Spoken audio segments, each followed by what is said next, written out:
So that shiny new game just came out. 6 days in Fallujah. And you want to know if it's worth your time, right? Well, let's take a look at the game for some first impressions. To start things off with, I wanted to try it by myself and get a feel for the game. I heard the radio talking about mortar fire, but that was background noise to me. I wanted to shoot someone. As it turns out, the radio was very right. I died by mortar fire almost immediately. I started another game by myself and realized it only takes one shot or a few to kill enemies. The time to kill seems very short and perhaps realistic. After dying literally minutes into both solo games, I quickly realized that this was not going to work. I need help. So next I tried playing online. Each team is a team of 4, so it's you and 3 others. The game just started and again I died almost immediately. I had my flashlight on and pointed in the room, but I still could not see the enemy that killed me. Once you go down, you can be revived by your teammates.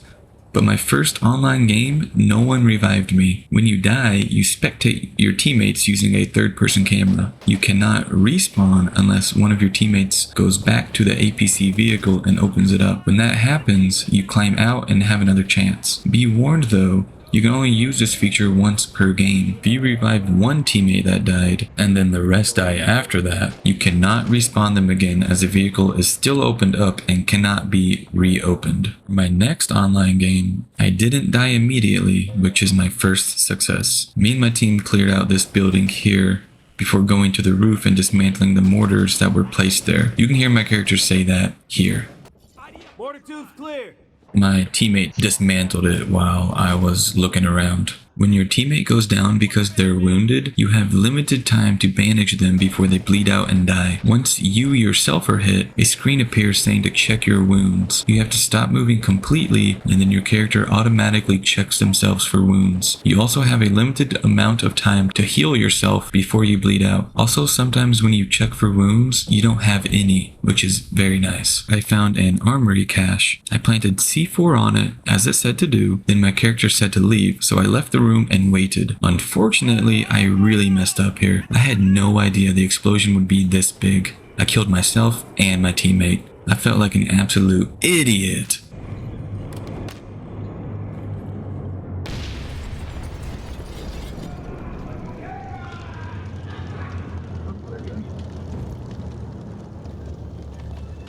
Nice, I'm dead. Outstanding, first squad. Fall back to the rally point. Trucks are on their way.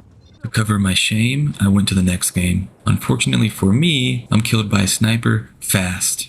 Nice. I'm pretty sure this sniper cannot be killed, and it's in that giant tower over there. Anyways, after spectating my teammates for a while, one of them went back and revived 2 of us by opening the vehicle. The game progressed, 2 teammates died, and I went back to the vehicle to try and revive them because at this point I didn't know that you can only be revived once. Once they saw that they couldn't be revived, they left the game.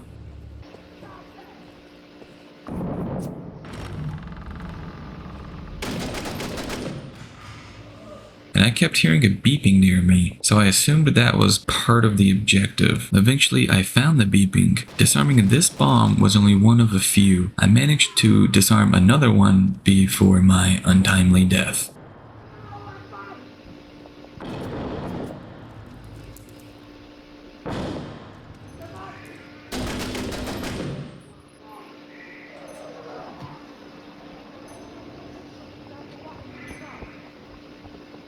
Oh.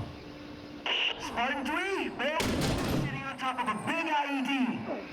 Roger. Can you disarm it? I can pull this thing off the front, I guess.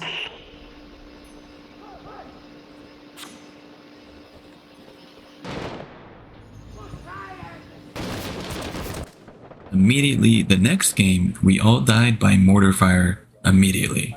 Immediately. We all stayed together and tried another game, and we all ended up dying again. At this point, I was even wondering if finishing a game was possible, as this was extremely difficult.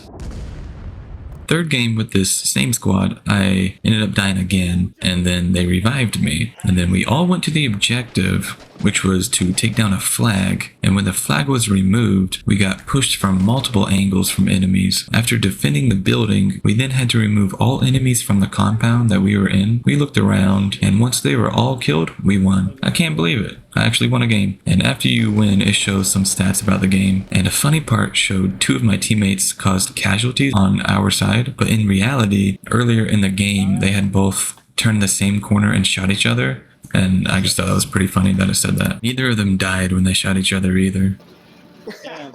Also, even if you haven't revived anyone that game, if the vehicle is hit by mortar fire, it's disabled and you cannot revive anyone no matter what. That's the thing about the mortars, make it so much more difficult. There's no objective markers, not much of a HUD, and you can't choose your weapons, can't customize them, and can't pick any weapons up. There's proximity chat and radio chat. Proximity chat is open mic and works when nearby, and you have to press a button to use radio chat if you're further away. This game is very challenging. It's very unforgiving. The AIs are difficult to deal with, and mortar fire means death if you don't take it out quickly. And all of that is why I think this game is so much fun.